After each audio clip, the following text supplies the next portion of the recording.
Well, I'm so excited about my guest today. It's been a joy to talk to her off camera and just hear her heart.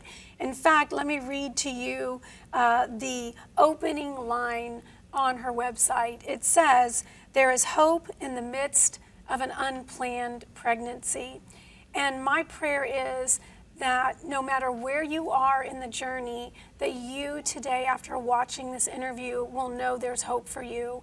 Whether you were the one who had an abortion, whether you were the one who influenced someone to have an abortion, whether you are struggling today about the right choice to make, you will get an answer, you will get hope and encouragement.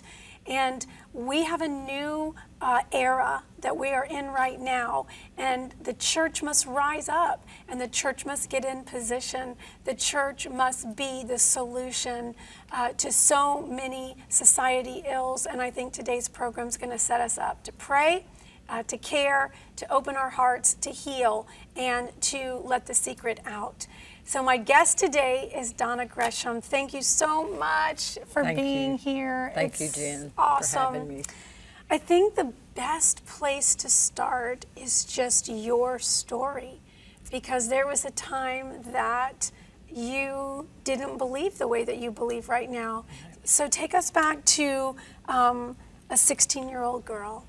I was 16 years old, and I lived with my grandparents at the time, and I happened to go to a bowling alley with some friends of mine, with a friend.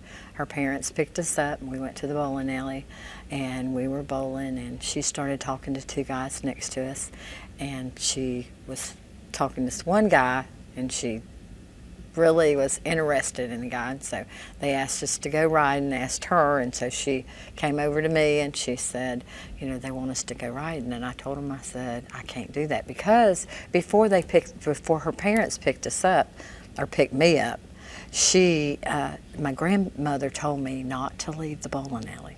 Whatever you do, don't leave the bowling alley until her parents pick you up. And I agreed. Okay, she kept saying, you know, let's go, and I said, I can't. I kept telling her no.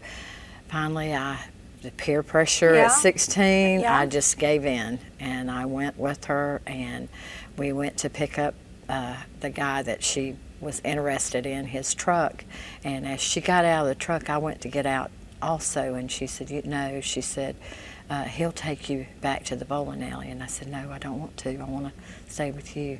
And she said, you know, she gave me this real, you know, evil look, like, you know, stay here. And so I didn't know what to do. So I just gave in again, and the guy pulled off as they pulled off and left to get the other guy's truck. He pulls off, and he goes a little way, and he pulls into an alleyway, like a dirt road, or it was a gravel road actually, and he reached over and kissed me, and I didn't do anything at that time, and then he went to kiss me again, and I said no, and he kept, you know, pushing himself on me, and next thing I know, he raped me. And after he finishes, he pulls off, and he's driving down the road, and I thought he was taking me back to the bowling alley. I was shaking, I was crying, as he pulls over on the side of the road, and he says, get out. And he opens the door, and as he opens the door, when he opens it, I just fall out of the truck. I mean, I don't know what to do. I just fall out of the truck, and I hit my elbows and skipped my knee, and I started walking, and I was trying to walk as fast as I could, but I was like, you know, and I finally got back to the bowling alley. When I got back to the bowling alley, that friend was there. And by the way, this friend was a friend that I had met at another school. She didn't go to the same school as me. She went to another school. And I had just met her, and we had become friends. That we had probably been a couple months friends. So she wasn't a long-time friend. And so as I'm walking into the bowling alley, she's standing over, and she sees me, and tears coming down my eyes, and I'm walking in, and she comes over and she said, what's your problem? And so I ran to the bathroom, and I got in the bathroom. She come in and she said, I said, what's your problem? And I turned around and I said, he raped me. And she goes, oh, just say what it was, consensual. Just tell it like it is. It was consensual. Well, before he dropped me off on the side of the road, he said, you're not going to breathe a word to anybody.